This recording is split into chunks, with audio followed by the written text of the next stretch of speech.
This ruthless man shot the man dead with one shot. Before the woman could react, he shot the couple again and killed them.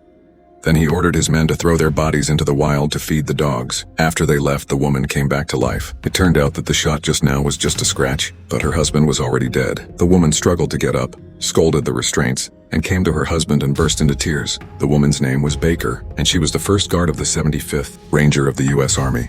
She vowed to avenge her husband, so she picked up an axe and found a wooden stick to cut him into a spear. Then he quietly went back to the cabin where the accident happened and happened to meet the yellow-haired guy who was going out. The yellow-haired guy looked incredulous. Baker didn't give him any chance, rushed up and beat him up, and then asked him where the others were. The yellow-haired man not only refused to speak but also tried to resist.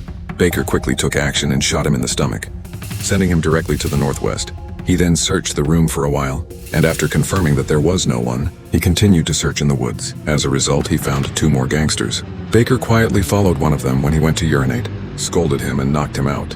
Then he came behind the other gangster. Several empty bottles were thrown at him, but the gangster was extremely strong. Even with his injury, he was still able to fight Baker on equal terms, and finally pinned Baker to the ground. At the critical moment, Baker showed his unlimited potential, knocked him to the ground with a deadly scissor kick, then took out a dagger and stabbed him in the waist 70 or 80 times, killing him completely. That was not the end. He hung up the unconscious man and asked him where the others were, but these gangsters were all very stubborn.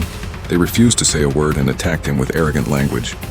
The angry Baker, after a while of torture, seeing that the other party still refused to speak, Baker let him go, took the opportunity to cut his leg again, deliberately let him go,